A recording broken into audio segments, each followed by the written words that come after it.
ये माइक्रोट्यूब्यूल है।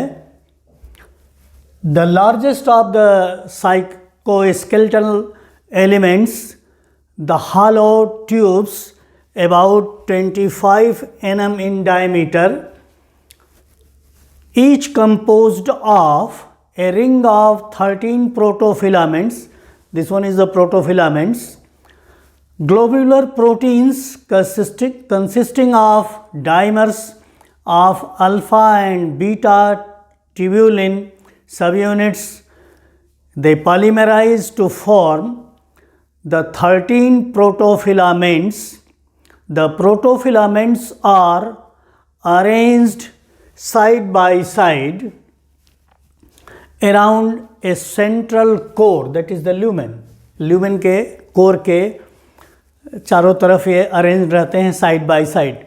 Microtubules occur both dispersed through the cytoplasm and as organized arrays localized within cilia, flagella, centrioles, basal bodies and the mitotic spindle. Within the intact cell, microtubule organizing centers are basal bodies, chromosomal kinetochores and centrioles. ये एक single microtubule है जिसमें 13 प्रोटोफिलामेंट्स एक core या lumen के चारों तरफ अपने को साइड बाय साइड अरेंज करते हैं और बीच में हॉलो स्पेस बनता है. तो so this is the lumen. ये क्रॉस सेक्शन है इसका. ये ल्यूमेन है या कोर ऑफ द ट्यूब्यूल है और ये इसमें 13 प्रोटोफिलामेंट्स है. मैंने नंबर कर दिया है 1 2 3 4 5 6 7 8 9 10 11 12 13. ये 13 प्रोटोफिलामेंट्स एक दूसरे के साइड बाय साइड अरेंज रहते हैं और बीच में एक ल्यूमेन बनता है, एक हॉलो स्पेस बन जाता है, ट्यूबुलर स्ट्रक्चर फॉर्म करते हैं. इसके फॉर्मेशन में ग्लोब्यूलर प्रोटीन जिसको ट्यूबुलिन मॉलिक्यूल कहते हैं, इसके अल्फ़ा और बीटा सब यूनिट्स ये पॉलीमराइज होके एक प्रोटोफिलामेंट्स फॉर्म करती हैं. ये प्रोटोफिलामेंट्स उस कोर के चारों तरफ साइड बाय साइड अरेंज होते हैं और उसके सेंटर में एक कोर बनता है या ल्यूमेन बनता है या हॉलो स्पेस बनता है जिसके चारों तरफ ये रहते हैं. जहाँ से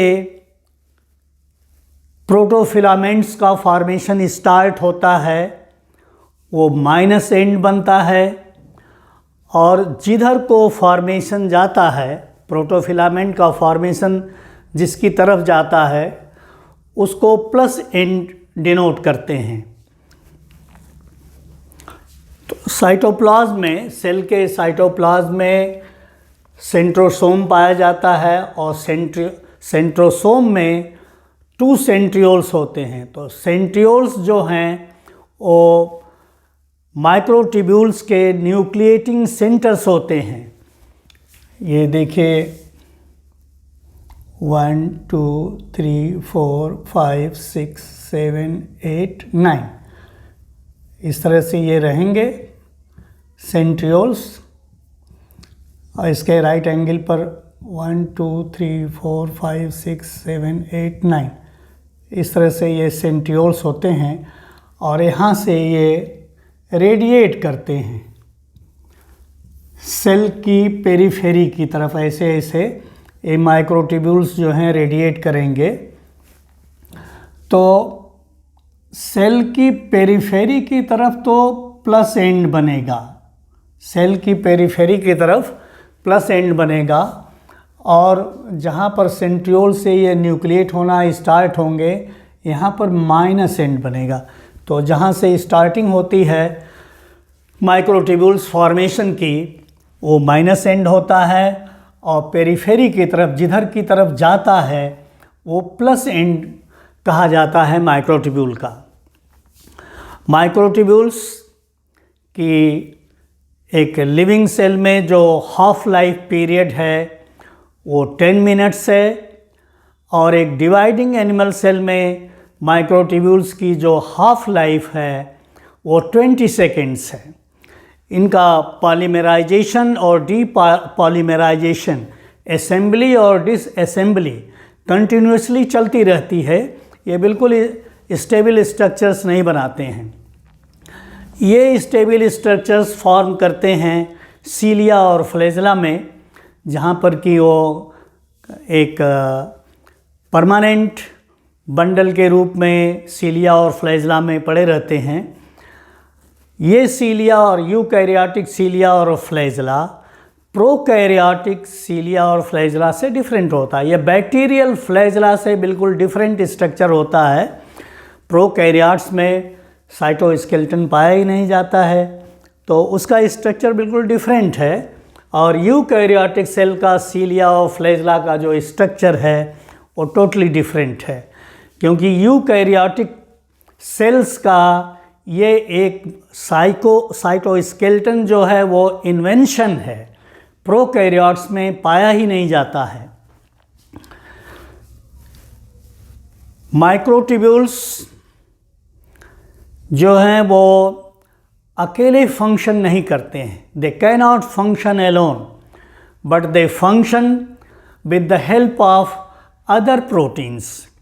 दूसरी जो जैसे एक्टिन फिलामेंट है, एक्टिन फिलामेंट और माइक्रोट्यूब्यूल, ये दोनों एसोसिएट होते हैं, दोनों अपने फंक्शन को ऑर्केस्ट्रेट करते हैं। जैसे ऑर्केस्ट्रा में कई बाजे एक साथ बजते हैं, उसी तरह से एक्टिन फिलामेंट और माइक्रोट्यूब्यूल्स ये दोनों ऑर्केस्ट्रेट फंक्शन करते हैं, दोनों एसोसिएट होते हैं तब ये फंक्शन करते हैं। माइक्रोट्यूब्यूल्स हमने आपको बताया कि अकेले फंक्शन नहीं कर सकता है, कैन नॉट एग्जिस्ट एलोन। तो इसके साथ ए वैरायटी ऑफ एसेसरी प्रोटीन्स जो हैं एसोसिएटेड होती हैं। उस वैरायटी ऑफ एसेसरी प्रोटीन्स में से कुछ इसको स्टेबलाइज करती हैं इसको फंक्शन करने के लिए, क्योंकि अगर डिसअसेंबली हो जाएगी तो माइक्रोट्यूब्यूल फंक्शन कैसे करेगा, तो वो उसको स्टेबलाइज करती हैं।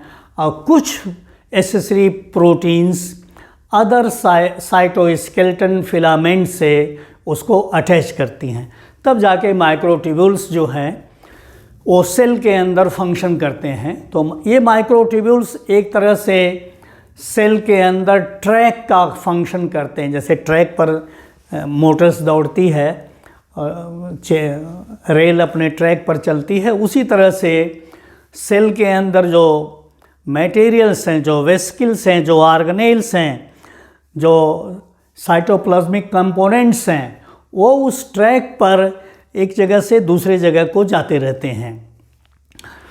तो ये few functions which are associated with the microtubules, they are in determining cell shape, ये भी सेल शेप को फॉर्मेशन में हेल्प करते हैं। Second one is chromosomal movement, चूँकि ये स्पिंडल फॉर्मेशन करते हैं माइक्रोट्यूब्यूल्स, और सेल डिवीज़न के समय क्रोमोसोम्स का मूवमेंट होता है, तो ये भी एक फंक्शन माइक्रोट्यूब्यूल्स को एसोसिएटेड है। Propagation of signals to and from, cell के पेरीफेरी को ले जाना और सेल के पेरीफेरी से सेल के अंदर ले आना, ये दोनों फंक्शंस जो हैं ये माइक्रोट्यूब्यूल्स के हैं। फोर्थ है इंट्रासेलुलर मूवमेंट एंड इंटरैक्शन, ये इंट्रासेलुलर मूवमेंट को कराते हैं और कंपोनेंट से इंटरैक्ट करते हैं। फिफ्थ फंक्शन जो हो जाता है create a system of tracks, ये हमने आपको बताया कि ट्रैक्स का फॉर्मेशन करते हैं within cells along which vesicles, organelles and other cell components can be moved, जिसके उस ट्रैक के थ्रू ये बहुत सारी चीज़ें, वेसिकल्स है, ऑर्गेनेल्स है या अदर सेल कंपोनेंट्स हैं, they can be move from one place to other place in the cell. And sixth function जो इसका है establishment and maintenance of asymmetrical cell shape, ये सेल के शेप को एसिमेट्रिकल भी बनाते हैं। जैसे आप एक तरह से नर्व सेल को देखिए, नर्व सेल कितना एसिमेट्रिकल है। In plant cells less important, microtubules का एसिमेट्रिकल सेल शेप फॉर्मेशन में लेस इम्पॉर्टेंस है। क्यों? क्योंकि उसमें सेल एक रिजिड सेल वॉल होती है और वो एसिमेट्रिकल सेल शेप फॉर्मेशन में हिंड्रेंस प्रोवाइड करती है। लेकिन एनिमल सेल्स में establishment and maintenance of asymmetrical cell shape, उसके लिए माइक्रोट्यूब्यूल्स रिस्पांसिबल होते हैं। हमने पहले भी आपको बताया कि microtubules they can not act alone but they are associated with some accessory varieties of proteins, तब जाके ये एक्शन करते हैं। तो वो जो वैराइटीज़ ऑफ प्रोटीन्स होती हैं, इसको इसकी असेंबली और डिसअसेंबली को प्रोटेक्ट करती हैं, इसको डिसअसेंबल नहीं होने देती हैं, इसको स्टेबलाइज करती हैं माइक्रोट्यूब्यूल्स को। और कुछ प्रोटीन्स जो हैं दूसरे साइटोस्केलेटल एलिमेंट से अटैच करती हैं, तब जाके माइक्रोट्यूब्यूल अपना पूरा फंक्शन जो है कर पाता है। दो इम्पॉर्टेंट मोटर प्रोटीन्स होती हैं, एक होती है काइनेसिन,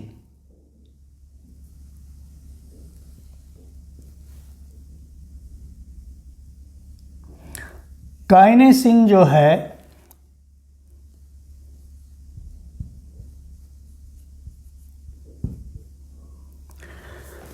ये वेसिकल्स लोडेड विथ कार्गो या ऑर्गेनेल्स या सेल कंपोनेंट्स को प्लस एंड की तरफ ले जाती हैं, टुवर्ड प्लस एंड, काइनेसिन।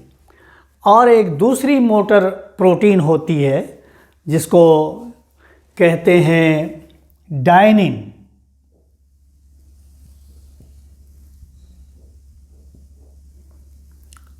जो माइक्रोट्यूब्यूल का माइनस एंड होगा, माइनस एंड,